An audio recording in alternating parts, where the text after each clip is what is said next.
Perempuan bersatu tak bisa dikalahkan. Perempuan bergerak.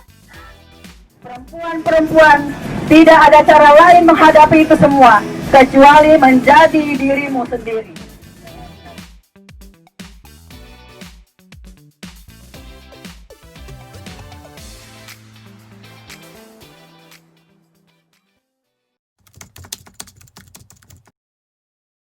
Perkenalin, nama gue Nisa. Nama lengkap gue Anissa Fania dari Sosiologi 2020. Kesibukan gue akhir-akhir ini paling itu aja sih, ngerjain UAS, tapi tinggal dikit lagi sih. Terus sama paling ada kegiatan-kegiatan kayak kepanitiaan sama organisasi gitu sih. Kalau Anissa sendiri, alasan tertarik dengan gerakan feminisme itu kenapa awalnya? Yang pertama, gue tuh ngeliat gerakan feminisme itu kayak jadi polemik gitu loh. Kayak di satu sisi ada yang mendukung, di satu sisi ada yang kontra juga. Jadi kayak bisa dibilang kontroversial. Gue sih stand buat isu ini tuh lebih ke pro karena menurut gue saat ini tuh perempuan juga harus diberikan ruang yang sama. Yang kita tahu tuh kayak di lingkungan kita tuh gerakan ini tuh masih tabu gitu, soalnya banyak berpendapat sama culture budaya patriarkal yang masih eksis gitu kan. Terus gimana sih pendapat lo tentang apa ya, gerakan feminisme yang masih tabu gitu di lingkungan masyarakat kita gitu, terutama buat kan di lingkungan masyarakat kita itu isu ini tuh apa sih, feminisme tuh dianggap tabu karena udah terbiasa sama budaya patriarki itu kan yang udah mengakar dari dulu, dari zaman dulu gitu. Terus juga sebenarnya kan di agama tuh dibilang kayak khususnya agama Islam ya, kayak dibilang pokoknya tuh kita harus istilahnya gitu, kita harus memprioritaskan laki-laki itu kan, wanita harus nurut sama laki-laki. Cuman menurut gue mungkin karena sekarang kita udah ada di zaman modern yang harusnya lebih bisa mengkaji lebih jauh gitu kan.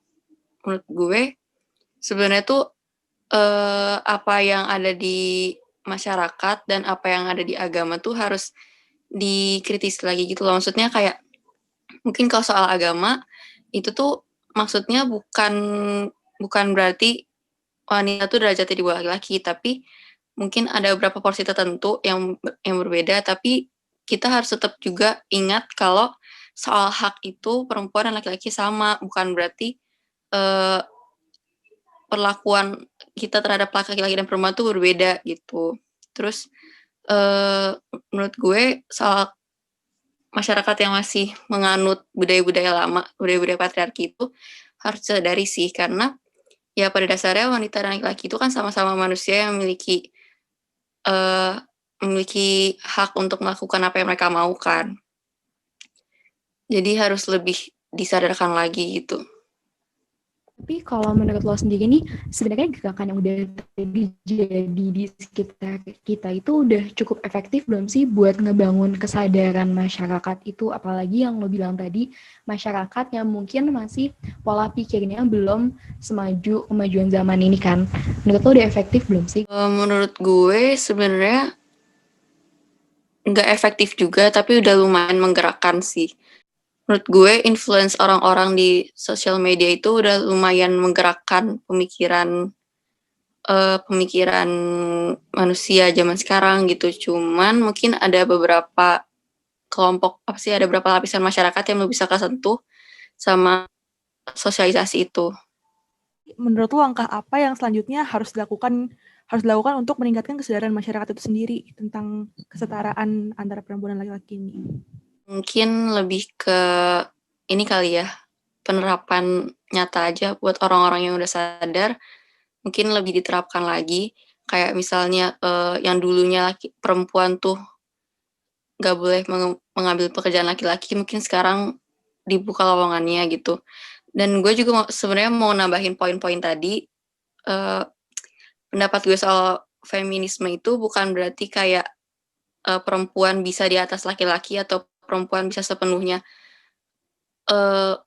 sama, tapi lebih ke distribusi haknya aja sih. Soalnya kan gimana pun juga kita udah punya aturan dari agama juga kan, kayak kalau misalkan kita udah nikah nih tetap harus nurut sama laki gitu kan. Jadi lebih ke kesetaraan hak, tapi soal peranan gitu masih punya porsi masing-masing dan nggak bisa juga perempuan di atas laki-laki gitu. Saya Fandi Nurdiansyah. Saya saat ini sedang menulis tesis untuk kuliah di Goethe University di Frankfurt. Saya bekerja sebagai European contributor untuk CNN Indonesia dan kebanyakan memang bergerak di bidang sustainability dan keadilan sosial, which is banyak berkecimpung di masalah politik. Kemudian ada masalah kesetaraan gender baik di Jerman maupun di Eropa. Berarti bisa dibilang Kak Fandi ini lumayan cukup aktif di bidang gerakan feminisme sesuai sama tema yang kita ambil ya Kak? Sebenarnya saya ini termasuk golongan yang privilege gitu. Di dunia di mana perempuan banyak berada dalam posisi yang tidak diuntungkan atau bahkan mungkin terjajah dalam tanda kutip karena di baik di Indonesia maupun di Jerman itu patriarkal sekali, patriarkal heteronormatif dan cisgender man itu posisinya sangat diuntungkan gitu, walaupun sebenarnya juga tidak fair. Dan saya tidak, makanya kalau dibilang feminis, iya, kalau di bahasa Jerman ada kata iyain, itu kayak iya dan tidak gitu. Di satu sisi saya mengerti kenapa banyak perempuan yang merasa tidak fair karena banyak opportunity yang hanya tersedia untuk laki-laki. Sebenarnya ada nggak sih Kak perbedaan antara gerakan feminisme di Indonesia dan di negara-negara barat, khususnya Eropa dan Jerman mungkin yang Kak Fandi jadi lingkungan paling dekat sama Kak Fandi pada saat ini? Mungkin bisa diceritain perbedaan yang paling terlihatnya? Perbedaannya kebanyakan banyak level ya. Kalau dari personal itu masih banyak kan, mungkin karena cara mendidik anak di Indonesia yang ya teman-teman sudah tahu bagaimana ketika dibandingkan dengan di sini, perempuan di sini merasa ya karir dan keluarga itu bukan dua hal yang harus dipilih iya atau enggak gitu. Jadi itu yang dari segi personal ya. Kemudian nanti di tempat kerja, kalau di Indonesia cuti hamil iya ada, cuti melahirkan, cuti menyusui mungkin ada. Kalau di sini ada paternal leave, jadi cuti untuk bapak gitu. Itu dimungkinkan oleh struktur politis. Jadi itu sudah apa ya? Ada institusinya yang menjamin bahwa ya kalau perempuan ingin meniti karir itu dimungkinkan dengan di situ. Sementara kalau di Indonesia orang misalnya hamil, melahirkan, punya anak, karirnya berhenti dan berhentinya itu ternyata banyak efek di kemudian di jenjang karir yang berikutnya gitu. Jadi dari pemerintah itu banyak hukum-hukum yang memang menjamin bahwa perempuan harus memiliki kesempatan yang sama dengan laki-laki. Apakah nanti digunakan atau tidak itu masalah lain gitu. Tapi kalau di Indonesia kalau kesempatannya aja udah nggak ada, gimana mau dipakai? Itu. Nah, aku mau nyinggung dikit nih Kak, kalau misalnya kita bahas tentang gerakan feminisme, sekarang tuh lagi booming banget tentang sexual harassment, entah itu yang mulai ada di dunia maya maupun di dunia nyata kan. Nah, kenapa tadi aku menyinggung tentang perbandingan antara gerakan feminisme di Indonesia dan di Eropa sendiri itu, aku tuh penasaran gak kemajuan atau misalnya tingkat kesadaran masyarakat akan feminisme itu juga berpengaruh nggak sih Kak sama bagaimana masyarakat menanggapi isu-isu sexual harassment yang terjadi di sekitar mereka? Kalau di Denmark sexual harassment itu sebuah ya memang masih ada kejadian, jadi cold calling di jalanan misalnya, atau komentar-komentar misogynis di Instagram atau di YouTube itu masih ada. Tapi kalau kalau yang benar-benar sudah masuk ke sexual harassment misalnya di tempat kerja itu punishment-nya itu tinggi sekali dan ada rasa malu gitu. Kalau saya lihat tuh kan kalau di Indonesia budaya ketimuran, budaya ini di sini lebih terasa itu kalau aku lihat. Jadi kalau masalah perempuan mungkin karena kalau di Jerman itu trauma masa lalu kayaknya.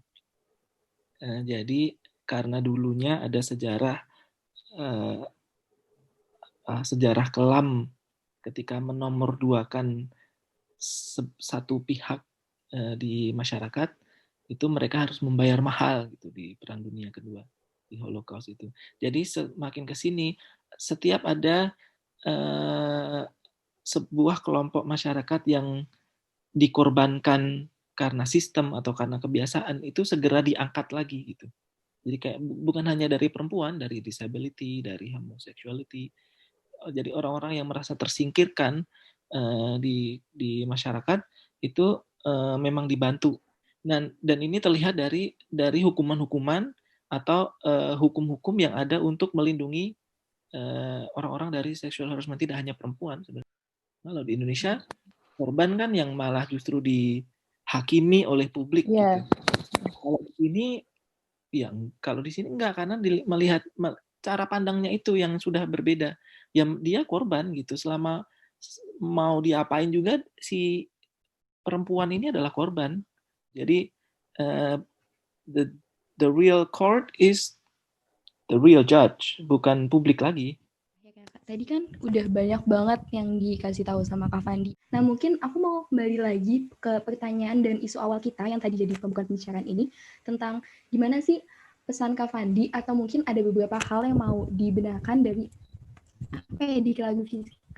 diklarifikasi dari stigma-stigma tentang gerakan feminisme yang masih banyak salah miskonsepsi diterima oleh masyarakat khususnya di Indonesia, untuk teman-teman nanti yang nonton ini mungkin. Yang pertama yang sebenarnya menurut saya paling serius adalah ketika gerakan feminisme ini adalah harusnya menjadi gerakan semua orang. Ketika ini menjadi gerakan semua orang, ini termasuk women empowering other women. Yeah. Jadi salah satu yang menjadi yang mengundang banyak kritik adalah ketika feminisme ini meninggalkan, maksudnya kayak apa ya, women bashing itu juga ada gitu. Jadi kalau ada perempuan lain, seorang perempuan yang memang breaking through all the boundaries, misalnya dia menjadi wali kota pertama, dia menjadi apapun yang menjadi yang pertama, support them. Women should support other women. Yang kedua, it's not about man bashing. Ini bukan perempuan dan laki-laki. Perempuan untuk mencapai equality itu tidak harus menjatuhkan laki-laki. Yang ketiga, it's about mental, it's about cara pandang.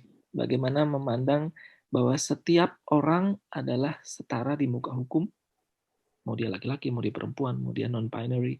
Apa sih yang membedakan sebenarnya? Nothing, nggak ada yang membedakan. Dia mau kontribusi terhadap masyarakat, yang penting ada kontribusi terhadap masyarakat, itu yang penting. Mau dia perempuan, mau dia laki-laki. Itu.